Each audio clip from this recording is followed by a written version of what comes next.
Season 5 episode 3 start होता है और हमें दिखता है कि सॉल को अब नाचो ने उठवा लिया है। नाचो उसे लालो के पास लेकर आता है। लालो उसकी तारीफ करता है। टुको जब उन दो लड़कों को मार देने वाला था तब सॉल ने ही उसे सिर्फ उनकी टांग तोड़ने के लिए कन्विंस किया था, तो इससे सॉल अच्छा लॉयर है ये सब पता होता है। फिर सॉल पूछता है कि मुझे यहाँ क्यों बुलवाया गया है। लारो फिर उसे बोलता है कि मेरा एक आदमी क्रेजी एट है, तुम्हें उससे बात करनी है, उसे पुलिस को इन्फॉर्मेशन देनी है जिससे वो बाहर चला जाए, पर ये इन्फॉर्मेशन जो होगी वो हम तुम्हें देंगे। सॉल को ये सब काम नहीं करना होता क्योंकि कार्टेल के साथ वो कनेक्शंस नहीं बनाना चाहता। सॉल उन्हें फिर सजेस्ट करता है ये ड्रॉप फोन्स होते हैं। सॉल बोलता है कि एक जो ड्रॉप फोन्स होते हैं वो तुम जेल में उसके पास भेज सकते हो और उससे बोल सकते हो, पर लालो से बोलता है कि अगर तुम पर्सनली गए तो ज़्यादा अच्छा इफेक्ट आएगा। सॉल भी थोड़ा सा अटकते अटकते बोलता है कि मेरे प्राइजेस अब बढ़ चुके हैं। वो उससे $7,925 बोलता है।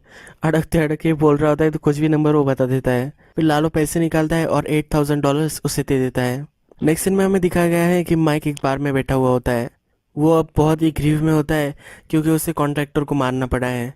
जब भी उसे उसकी मर्जी के खिलाफ कुछ भी करना पड़ता है तो बहुत ही ज़्यादा दुख में हो जाता है। वह उसे फिर से सिडनी ऑस्ट्रेलिया का फोटो दिखता है तो बारटेंडर को बोलता है कि प्लीज़ उसे निकाल लो। वो जब बाहर से निकलता है और स्ट्रीट में आ जाता है तो कुछ लड़के उसे लूटने वाले होते हैं। जब वो उसके पास आते हैं तो माइक एक के हाथ ही तोड़ देता है। सब उससे डर जाते हैं और भाग जाते हैं। किम और सॉल रात में अपने बालकनी में बैठकर बियर पी रहे होते हैं। सॉल किम को बोलता है कि ये फाइनेंशियली आज मेरा बहुत ही स्ट्रांग था। किम सेलिब्रेट कर रही होती है क्योंकि कल वो रमेशा वर्डे का कुछ भी काम नहीं करने वाली।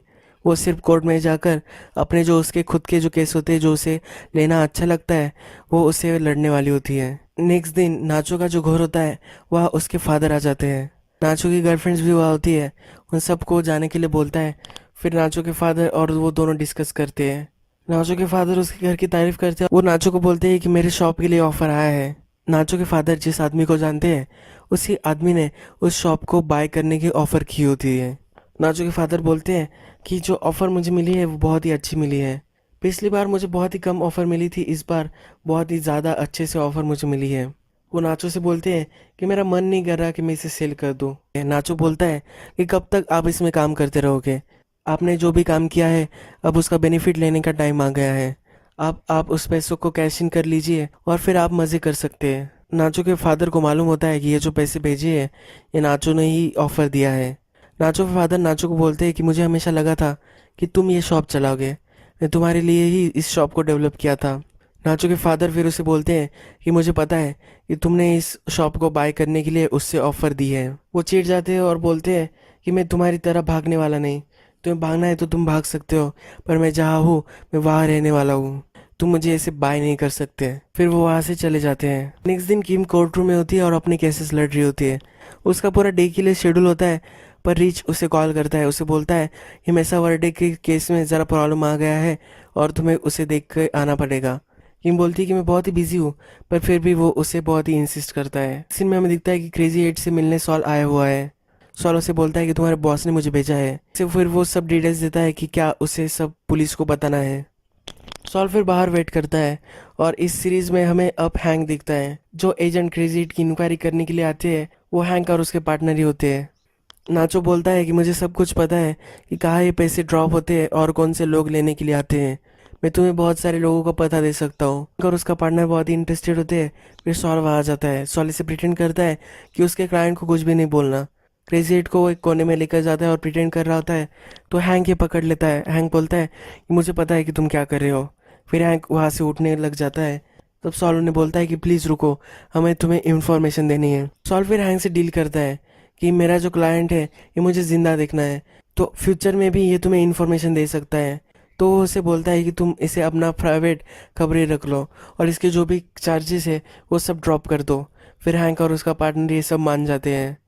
हैंक फिर सॉल को बोलता है कि जो भी इन्फॉर्मेशन तुमने मुझे दी है अगर ये कन्वर्ट हुई और मुझे अरेस्ट मिले तभी मैं इसे छोड़ने वाला हूँ, नहीं तो मैं कुछ भी नहीं करने वाला। फिर सॉल उसे गस की ड्रॉप साइट के बारे में बोलता है जहाँ गस सब पैसे रखता है। उन सब जगह के बारे में उसे बता रहा होता है। फिर किम आती है जहाँ प्रॉब्लम होता है। ये मेसा वर्डे जहाँ कॉल सेंटर क्रिएट करने वाला होता है उस लैंड पर आती है। वहाँ एक घर होता है और उसका जो ओनर होता है एक ओल्ड मैन, वो मान नहीं रहा होता, वो अपनी लैंड सेल नहीं करना चाहता। फिर किम उसे समझाती है कि तुमने जो लैंड बाय की थी वो लीज पर ली थी। तुम्हारा कॉन्ट्रैक्ट 100 ईयर्स का था, पर तुम्हारे कॉन्ट्रैक्ट पर लिखा था अगर स्टेट को चाहिए तो वो टर्मिनेट कर सकता है, और मेसा वर्डी ने लीगली अब वो लैंड बाय कर ली होती है। पर वो ओल्ड मैन मान नहीं रहा होता। वो किम को बोलता है कि तुम्हें लगता है कि तुम कुछ भी कर सकती हो, तुम कुछ भी गलत चीजें करती हो, और तुम्हें लगता है तुम कुछ चैरिटी कर दोगी तो तुमने अपने बाबू का प्रायश्चित कर लिया है। किम उस पर चिढ़ जाती है और बोलती है ये एक लॉ है, तुमने जब उस पेपर्स पर साइन किया था उसका कुछ मीनिंग होता है, हम तुम्हें यहाँ से फेंकवा सकते हैं। किम फिर वहाँ से चली जाती है। सॉल फिर लालो से मिलने आता है। लालो को बताता है कि अब क्रेजी एट इन्फॉर्मर बन चुका है, तो किसी ने तुम्हें बताया कि क्रेजी एट रैट है, तो तुम्हें उसे मारना नहीं है, तुम्हें बात ध्यान रखनी है। उस ओल्ड मैन को किम ने उस पर चिल्लाया और उसे सब कुछ बोला, तो अब किम को बुरा लग रहा होता है। रात में फिर उस ओल्ड मैन के घर किम आती है। किम उसे बोलती है कि हम तुम्हें जो भी पैसे ऑफर करने वाले हैं उस ऑफर में तुम्हें बहुत अच्छे घर मिल सकते हैं। उसने बहुत सारे घर की लिस्ट लाई हुई होती है, उसे इमेजेस वगैरह वो दिखाती है। किम फिर उसे बोलती है कि मैं समझ नहीं सकती कि तुम्हारा जो घर है तुम्हें सेल करना पड़ रहा है, तुम्हें कैसा फील हो रहा है ये मैं समझ नहीं सकती। किम उसे बोलती है मेरी पूरी फैमिली जो है हमने कभी भी घर नहीं लिया है, और मैंने भी अभी तक कुछ भी बाय नहीं किया है। मैं जब भी किसी भी घर में रहती थी तो कभी भी मुझे उस घर से निकल जाना पड़ता था। मेरी मदर मुझे कभी भी मेरा सब सामान लेने के लिए बोल सकती थी। हम कभी भी रेंट पे नहीं करते थे, इसलिए हमें शिफ्ट होता रहना पड़ता था। फिर भी वो ओल्ड मैन मानता नहीं और बोलता है तुम्हें जो चीज़ चाहिए उस चीज़ को पाने के लिए तुम कुछ भी बोलोगी। उसका बिलीव नहीं करता। नेक्स्ट सीन में हमें दिखता है कि नाचो गस से मिलने आया हुआ होता है। नाचो गस को बोलता है कि क्रेजी हेड ने तुम्हारे ड्रॉप साइट के बारे में डीई को बता दिया है।